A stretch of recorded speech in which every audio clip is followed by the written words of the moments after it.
नमस्कार। आज हमारा टॉपिक ये है कि कई बार हमने ये नोट किया है कि लोग क्या करते हैं कि दुर्घटनाएं के अपराध होते हैं।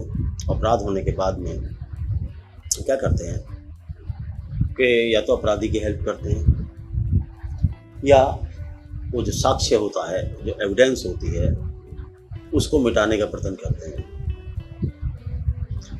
तो इस तरीके के साक्ष्य जब मिटाए जाते हैं और जो इसमें मिटाता है या मिटाने में सहयोग करता है, तो जो उसको इन्वॉल्व होता है उसमें, तो उसके लिए भी भारतीय न्याय संहिता में एक धारा दी गई है। और ये धारा अधिकतर जो है मुख्य अपराध के साथ, प्रिंसिपल ऑफेंस के साथ में जोड़ी जाती है, जिसको हमने सबसे पहले 238 के नाम से कहा है। इसकी जो एक डेफिनेशन है, जो BNS भारतीय न्याय संहिता 2023 के अंदर दी गई है, पहले मैं उसे क्लियर करता हूँ, फिर आप उसे समझें कि वो क्या है, BNS क्या कहना चाहती है इस अपराध में और इस अपराध में कितनी सज़ा होगी। एक इम्पॉर्टेंट है। और कोर्ट के अंदर पुलिस अधिकारी को क्या बातें सिद्ध करनी चाहिए और एक डिफेंस लॉयर को, डिफेंस करने वाले नए लड़के को, जो वकील साहब हैं, उन्हें क्या कोर्ट में सिद्ध करना चाहिए, ये बहुत अनिवार्य विषय हो जाता है। तो ये कई अपराधों के साथ में लगता है। ये 300 के साथ भी लग सकता है, 307 के साथ भी लगता है, 308 के साथ भी लग सकता है, और भी सॉरी, ये तो 308 वगैरह 302 वगैरह तो मैंने बात की थी, लेकिन नई की बात करूँगा। ये कत्ल के मुकदमे के साथ भी लग सकता है, अटेम्प्ट के मुकदमे के साथ भी लग सकता है, या जहाँ पर कोई एविडेंस या साक्ष्य होता है वहाँ पर भी ये सेक्शन लगता है। तो सेक्शन है 238। स्टार्ट होता है causing disappearance of evidence of offence और giving false information to screen offender whoever knowing or having reasons to believe that an offense has been committed, cause any evidence of the commission of that offense to disappear with the intention of screening offender from legal punishment, or with that intention give any information respecting the offense which he knows or believe to be a false। अब इस sections के अंदर हमें क्या क्या देखना है और क्या क्या सिद्ध करना है। सेक्शन लगा देने मात्र से ही कोई केस सिद्ध नहीं हो जाता। पुलिस सेक्शंस को लगा देती है, लेकिन कभी कभी बारीकी से ये ध्यान नहीं धरती कि क्या करना चाहिए। लेकिन एक एडवोकेट्स के लिए ये बहुत ज़रूरी है। जब वो किसी केस में ट्रायल में किसी पार्टी का डिफेंस काउंसिल होता है, तो उसकी जिम्मेदारी होती है कि वो ये देखे कि उसका जो अभियुक्त है निर्दोष तो नहीं है। निर्दोष व्यक्ति को बचाना उसका कर्तव्य है। तो ऐसे में ये सेक्शन बड़ा पार्ट प्ले करता है, तो इसकी नॉलेज अपने आप में होना जरूरी है। अब आप इसको देखें, ये क्या सेक्शन क्या कहता है, इसके बेसिक इंग्रीडिएंट क्या है। कि किसी भी सेक्शंस को कोर्ट में सिद्ध करने के लिए एक तो रट के पास होना होता है, एक ये कि प्रैक्टिकली क्या लाइफ में हमारा यूज होगा। ये बहुत महत्वपूर्ण चीज़ है। तो हमें ये देखना है कि इसमें क्या चाहता है हमसे लेजिस्लेचर, क्या इंटेंशन रखता है। ये कहता है नोइंग और having reasons to believe that an offence has been committed. सबसे पहली बात है कि अपराध होना चाहिए। अगर हम यही सिद्ध नहीं कर पाए कि अपराध नहीं हुआ, अपराध हुआ ही नहीं, तो ये ऑफेंस, ये सेक्शन एप्लीकेबल नहीं होना चाहिए होता। तो सबसे पहले तो एक अपराध घटित होना चाहिए। तो बेसिक इंग्रीडिएंट है इसके कि अपराध घटित हो। अगर अपराध ही नहीं है तो ये सेक्शन नहीं है। अगर अपराध है तो ये सेक्शन है, अदरवाइज नहीं है। पहली बात अपराध होना चाहिए, नंबर एक बात इसमें। और वो व्यक्ति जो इस एक्ट में फॉल करेगा, जिसके ऊपर ये सेक्शन लगेगा, नोइंग और हैविंग रीजंस, या तो उसको नॉलेज होनी चाहिए या उसको ज्ञान होना चाहिए इस विश्वास का कि एक अपराध हुआ है, जिस अपराध में वो एविडेंस मिटाने जा रहा है एक तो उसको नॉलेज होनी चाहिए और उसका विश्वास भी होनी चाहिए कि अपराध हुआ है। Causes any evidence of the commission of offence, और उस अपराध में जो एविडेंस कलेक्ट हो सकती थी, जो पुलिस ले सकती थी, उन एविडेंस को उसने डिसअपियर, छुपाने की कोशिश की है, उसे मिटाने की कोशिश की है, अर्थात छुपाव किया है, डिसअपियर किया है विद द इंटेंशन। किस इंटेंशन के साथ? अब धारणा भी होनी चाहिए। तो इसके साथ देखो कितनी होगी, knowledge, having reasons to believe, evidence होनी चाहिए, और उसका डिसअपियर करने की इंटेंशन होनी चाहिए, और स्क्रीनिंग ऑफेंडर, और मुलजिम को बचाने के उद्देश्य से होनी चाहिए। क्या होनी चाहिए? मुलजिम को बचाने के उद्देश्य से होनी चाहिए, अर्थात वो लॉ के शिकंजे से बच सके, पुलिस की पहुंच से दूर चला जाए, बच जाए, उसके ऊपर अपराध ना लगे। डिसअपियर करने का एक उदाहरण देता हूं। ऐसे आप किसी व्यक्ति को ये जानते हो कि उसने कत्ल कर दिया और उसके कपड़ों पर खून के निशान हैं।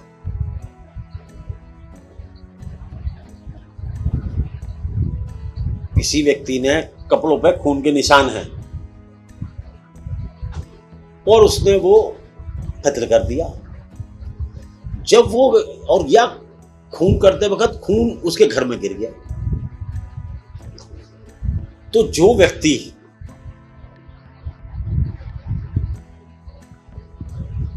ये जानते हुए कि खून गिरा है और खून को वो साफ कर देता है,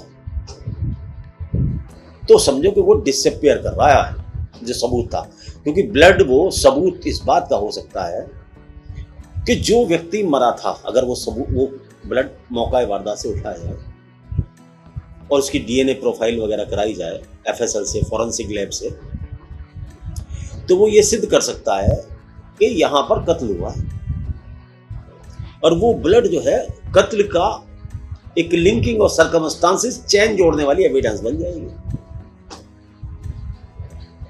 और वो उसको पानी से बहा देता है। तो समझो कि वो मुलजिम को बचाने के उद्देश्य से इस अपराध को करता है।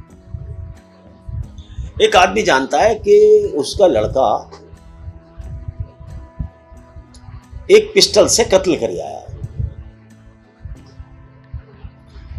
वो आदमी होशियार है, उसको पता है कि पिस्टल में क्या होता है, जब गोली चलती है तो गोली चलने में गोली इस बैरल के अंदर घूमती है, और जब घूमती है तो बैरल के निशान जो है उसके खोल वगैरह पे आ जाते हैं। तो जो बैलिस्टिक एक्सपर्ट है, जो उसका रांगा वागा जब उन्हें भेजा जाता है गोली का, तो उसके अंदर वो जो बैरल के अंदर पहले स्क्रैचेस पड़े हुए हैं या रोब मारी हुई हैं या कोई निशान पड़े हुए हैं, तो उस पर गोली पर भी वो आ जाते हैं, तो उसकी चाल का पता उस गोली से उससे लिख सकते हैं। तो कई बार क्रिमिनल्स क्या करते हैं, जो समझदार होते हैं, वो उसकी बैरल के अंदर तो लोहे की एक रॉड ठूस देते हैं ताकि एक नया निशान क्रिएट किया जाए।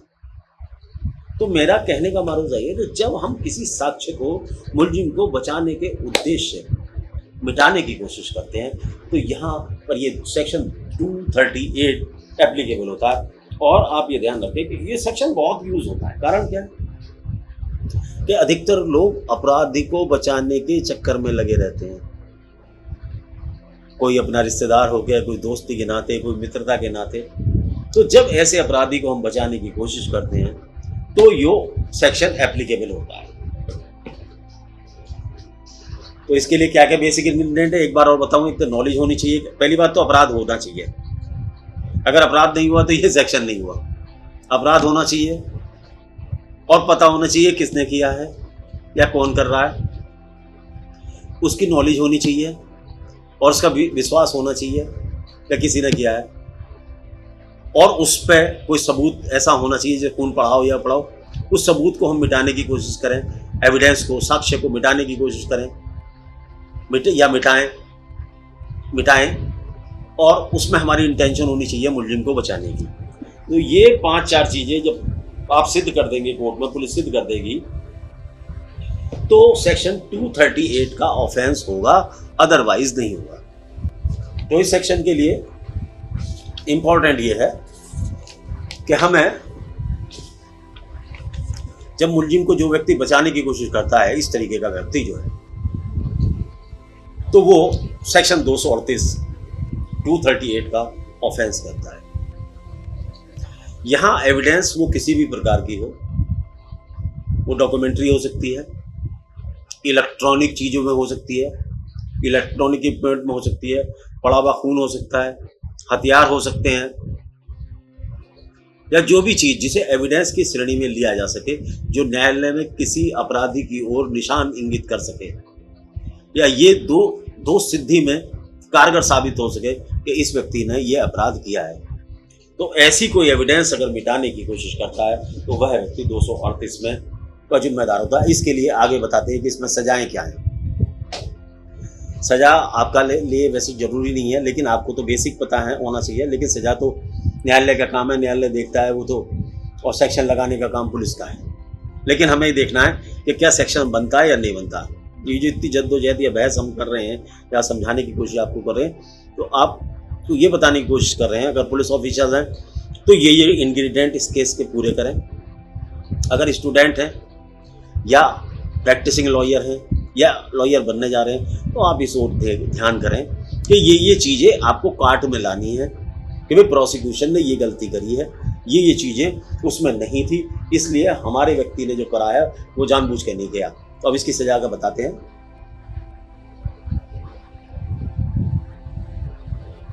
यदि किसी अपराधी ने ऐसा अपराध किया है जिसमें मृत्यु तक की सजा हो सकती है,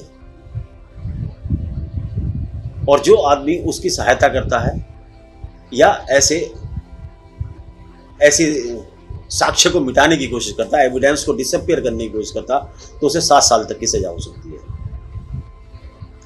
यदि एक्यूज ने ऐसा कोई अपराध किया है जिसमें 10 साल तक की सजा होती है, तो वो व्यक्ति जो इस तरीके का साक्ष्य मिटाने की कोशिश करता है, उसे 3 साल तक की सजा हो सकती है। यदि अगर कोई उसने ऐसा अपराध किया है अभियुक्त ने जिसमें सजा 10 साल से कम की है, तो जो उस अपराध के लिए सजा है उसकी 1/4 सजा उस व्यक्ति को मिलेगी जिसने साक्ष्य को डिसअपियर करने की कोशिश की है या पुलिस को गलत सूचना दी है मुलजिम के विषय में, मुलजिम को बचाने के उद्देश्य से। इसका उदाहरण जो किताब में दिया गया है उसको मैं एक बार उदाहरण को पढ़ता हूँ, फिर अगले टॉपिक पर आएंगे, ये तो लेक्चर लंबा हो जाएगा। इसमें उदाहरण दिया, जरा सुने आप। A knowing that B has murdered Z, A, knowing that B has murdered Z, assist B to hide the body with the intention of screening B from the punishment. यहाँ वर्ड क्या? punishment. A is liable to the imprisonment of either description for a 7 year and also the fine. क्या है? ये बताने की कोशिश कर रहा है कि A ने B का मर्डर किया है, A ने B का सपोज करो मर्डर किया है, सी को पता है कि उन्होंने मर्डर किया है, लेकिन वो उसे बचाना चाहता है, इसलिए वो जो बी की डेड बॉडी है उसको वहां से हटाने की कोशिश करता है, हटाने में उसकी सहायता करता है। क्या की सहायता करता है? तो ऐसे में तो जो ए है वो इसमें सहायता कर रहा है, तो वो 7 साल का दोषी होगा, क्योंकि हत्या की सजा में सजाए मौत और मृत्यु दंड तक हो सकता है, तो इसलिए 7 साल की सजा का दोषी है। दोनों में से किसी भांति की सजा होगा और जुर्माने से भी दंडनीय हो सकता है। तो यहाँ 1 मिनट का स्टॉप मैं दूंगा। यहाँ मैंने 238 आपको बताने की कोशिश की, उसमें ये फैक्ट्स बताने की, इंग्रेडिएंट बताने की कोशिश करी कि ये इंग्रेडिएंट यदि नहीं है तो फिर ये ऑफेंस नहीं बनता। इससे अगला सेक्शन है 239, वो भी यही देख लेते हैं। 239 वो क्या है? Intentional omission to give information of offence by a person bound to inform. ये सेक्शन भी कई बार लग जाता है, कई बार लगाया जाता है। जो कोई whoever knowing or having reasons to believe that an offense has been committed intentionally omits to give any information respecting that offense which he is legally bound to give shall be punished with imprisonment of either description for a term which may extend to 6 months or with fine or with may both। यहाँ ये seven इतना बताता है कि आपको ये पता है कि किसी अपराधी ने अपराध कर दिया है, तो आपकी जिम्मेदारी है कि आप उसकी सूचना पुलिस को दो। अगर आप पुलिस को सूचना नहीं देते तो आपको 6 महीने तक की सजा हो सकती है। लेकिन एक खास इसमें ध्यान रखें, ये सेक्शन उस व्यक्ति को पता है, उस व्यक्ति को ये सेक्शन उस व्यक्ति पे लगेगा जो घटना को देख रहा है और जान रहा है, घटना को देख रहा है और जान रहा है, या उसे किसी नॉलेज है कि यहां पर अपराध हो गया है, तब वो सूचना नहीं देता पुलिस को, तब के लिए सेक्शन अप्लाई करता है। लेकिन ये सेक्शन यदि मुलजिम ने अपराध किया है तो उस अपराधी पे लागू नहीं हो सकता। कारण क्या, इंडियन कानून कहता है, भारत और सारे एक्ट जो पढ़ेंगे तो आपको लगेगा, पता लगेगा, इंडियन लॉ ये कहता है कि हम मुलजिम से ये नहीं कह सकते कि तेरे खिलाफ सबूत क्या है, बल्कि इन्वेस्टिगेशन एजेंसी का काम है कि मुलजिम के खिलाफ सबूत ढूंढे और न्यायालय में उन्हें सिद्ध करे। तो ये सेक्शन एक्यूज पर नहीं लगता, ये सेक्शन एक्यूज पर नहीं लगता, ये उस पर लगता है जिस व्यक्ति ने घटना को देखी है। एक्यूज से मतलब मेरा ये प्रिंसिपल एक्यूज पर नहीं लगता जिसने घटना अपराध किया है, बल्कि उस पर लगता है जिसने घटना को देखी है, ऑफेंस होते देखा है और फिर भी वो सूचना नहीं देता, उसके ऊपर ये सेक्शन जो है लग सकता है। इसमें 6 महीने। इसी तरीके से अगला सेक्शन है giving the false information respecting an offence, और 240 सेक्शन 240, यदि कोई व्यक्ति जानबूझकर पुलिस को गलत इत्तला देता है किसी अपराध के विषय में तो वो सेक्शन 240, ये पता है कि अपराध हुआ है, अपराध होने के बाद भी गलत इंफॉर्मेशन देता है तो वो 2 वर्ष के कारावास तथा प्लस जुर्माने से दंडित अपराध से भी सजा उसे दी जा सकती है। इससे रिलेटेड 2-3 सेक्शंस और हैं, वो 41 है जो इसी तरीके से डालता है डिस्ट्रक्शन ऑफ एविडेंस डॉक्यूमेंट और electronic record to prevent its production as evidence. ये भी 241 बताता है कि यदि आप जानबूझकर डिस्ट्रक्शन ऑफ एविडेंस करते हैं, इलेक्ट्रॉनिक साक्ष्य मिटा देते हैं, फाड़ देते हैं, तोड़ देते हैं और इस तरीके से इलेक्ट्रॉनिक साक्ष्य, ताकि आप चाहते हैं कि कोर्ट तक ना जाए और पुलिस के हाथ ना लगे, इस तरीके का जब ऑफेंस जो करता है या इस तरीके की सहायता जो करता है तो वो सेक्शन 241 का ऑफेंस करता है, उसे 3 साल तक की सजा डिस्ट्रक्शन ऑफ इलेक्ट्रॉनिक रिकॉर्ड और डॉक्यूमेंट्स, कोई सा भी डॉक्यूमेंट हो या इलेक्ट्रॉनिक रिकॉर्ड हो, उसको करने में होती है। अगर पता है, किसी आदमी को पता है कि उसके मोबाइल में डाटा है क्राइम का और वो मोबाइल को तोड़ देता है, तो फिर वो इस सेक्शन में अपराधी कहलाएगा। नेक्स्ट, सॉरी, अब यही चैप्टर को इसे खत्म करते हैं और अब हम नेक्स्ट टॉपिक में आज से हम जो नेक्स्ट टॉपिक हमारा होगा वहाँ हम 281, 125 को चालू करेंगे। इसका कारण बताता हूँ। मैंने इस पूरी किताब को, पूरा जो भारतीय न्याय संहिता 2023 है,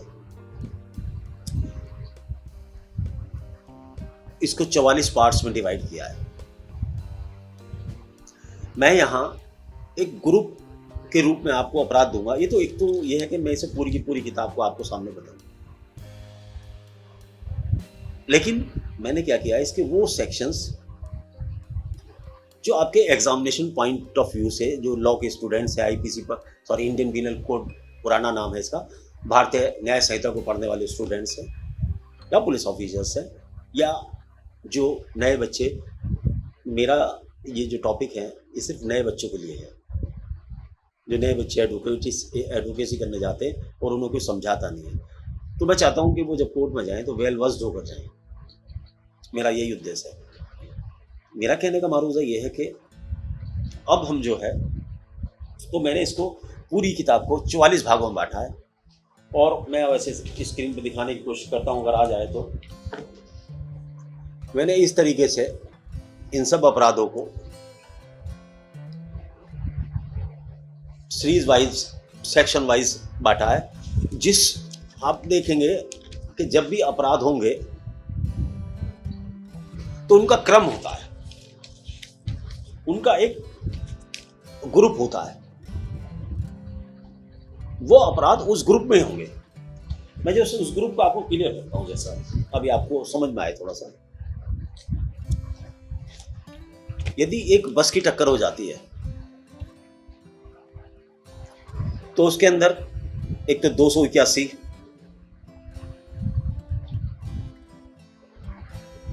रैश एंड नेग्लिजेंट ड्राइविंग होगी। अगर सिंपल चोट लगती है तो उसका सेक्शन 125 होगा। यदि गंभीर चोट लगती है तो उसका section sub section 125 sub section 2 होगा। लेकिन उसी दुर्घटना में यदि कोई मर जाता है, यदि डेथ कॉज हो जाती है नेग्लिजेंट ड्राइवर में, तो 281 तो लगेगा ही लगेगा, लेकिन उसके साथ सेक्शन बदल जाएगा। जो ऊपर इंजरीज के लिए लग रहा था वो अलग हो जाएगा और उसकी जगह सेक्शन आ जाएगा 106, जो कि एक्सीडेंटल डेथ के लिए लॉ में प्रोवाइड किया गया है। तो ये सेक्शन ये जो ऑफेंस है वो इसी सीरीज में बनेंगे, इन्हीं सीरीज में। इनमें या तो एक सेक्शन फालतू हो सकता है, कम बढ़ती हो सकता है, लेकिन ये मैक्सिमम आपको इसी रूप में मिलेंगे। इनके लिए अब जैसे सपोज करो वॉलंटरी कॉजिंग हर्ट का सेक्शन है 324। अब उसका क्या है 118/3, उसको 2 या 2 से अधिक आदमी उसे अपराध को अंजाम दे रहे हैं, तो 300 हर्ट करने के लिए जो चोट पहुंचाई गई उसके लिए सेक्शन, और प्लस जो इंटेंशन, कॉमन इंटेंशन शेयर करने के लिए सेक्शन 3। इसी तरीके से और भी सेक्शन होते हैं। यदि कत्ल होता है तो 103/3। इसी तरीके से ये सारे सेक्शनों की एक सीरीज बनाई गई है, 44 सेक्शंस की, तो पूरे 44 ग्रुप में बांटा है। तो आपको जो आरोप पत्र मिलेगा चार्जशीट में, आपको इसी तरीके से मिलेगा। और इसका सबसे उदाहरण देता हूं आपको। एक सेक्शन होता है हमारे यहाँ, पुराने एक्ट से बताते हैं क्योंकि पुराने एक्ट ईजी है, हमें याद है, और नए एक्ट में थोड़ी सी अभी तैयारी करनी पड़ रही है। अगर देखिए चीटिंग होती है, या कह सकते हैं चीटिंग होती है, या 420 कोई करता है, बेईमानी से किसी की संपत्ति वगैरह धोखाधड़ी करता है, तो उसके अंदर 420 तो होती है। कोई उसे लॉस करता है, दूसरी पार्टी को चीट करता है, तो ये फैक्ट होना जरूरी है। उसके साथ साथ क्या करता है, वो कुछ डॉक्यूमेंट में भी हेराफेरी करता है। उन डॉक्यूमेंट में जो हेराफेरी करता है तो उन्हें यूज करता है, तो इनके सेक्शन अलग अलग सारे बढ़ जाएंगे। तो क्या लगेगा 420, पुराना सेक्शन बता रहा हूं अभी, पुराना सेक्शन 420 प्लस 468 प्लस गलत डॉक्यूमेंट अगर बना लिया है उसको यूज करता है, तो ये 3 सेक्शन की सीरीज बनेगी। चार्जशीट जब दाखिल होगी तो इसमें दाखिल होगी। अब ये सेक्शन तीनों जगह बिखरे हुए हैं, स्टूडेंट को नहीं पता। स्टूडेंट जब पहुंचता है तो एकदम उससे परेशान हो जाती है। अगर जब हम ये से आपको कच्चा मटेरियल यहीं से तैयार करके दे देंगे तो आप चार्जशीट देखते समझ जाएंगे कि ये चीटिंग का अपराध है, जिसके अंदर डॉक्यूमेंट गलत तैयार करे गए हैं और उनका दुरुपयोग किया गया है और नकली तरीके से उनको कोर्ट में पेश करने की का यूज, बेनिफिट लेने की मिल गया। तो अलग अलग सेक्शन के बारे में अलग अलग आपको बताएगा।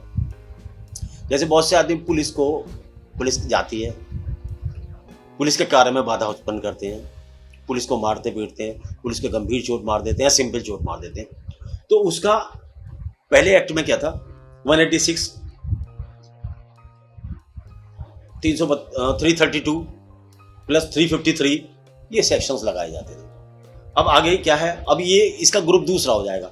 अब क्या है 221, 121, 132 लगाया जाएगा। तो इस तरीके से इन ग्रुपों को बना लिया गया है, जिन ग्रुपों को हर सेक्शंस को आपको आगे से समझाने की कोशिश की जाएगी। प्रयत्न करूंगा, क्योंकि लॉ में कोई परफेक्ट नहीं है। लॉ सीखने की चीज़ है, मेहनत की चीज़ है, और इसको हम जितना सुप्रीम कोर्ट की साइटेशन, सुप्रीम कोर्ट की न्याय की किताबें जैसे पहले बहुत सारी किताबें, नाम नहीं लूँगा किसी का एडवर्टाइजमेंट तो करना नहीं किसी किताब का, उन किताबों को आप पढ़ें। लॉ जर्नल्स आते हैं, लॉ जर्नल्स में हाई कोर्ट, सुप्रीम कोर्ट के विद्वान जजेस ये बताते हैं कि किस तरीके से कौन सा सेक्शन बनता है और किस सेक्शंस के क्या इंग्रीडिएंट है। तो अगले वाले टॉपिक में मैं सारे के सारे आपको बताने की कोशिश करूँगा, अपना एफर्ट करूँगा। सफलता हो भी सकती है, नहीं भी हो सकती, लेकिन होप करूँगा आपका भविष्य उज्जवल हो। नमस्कार।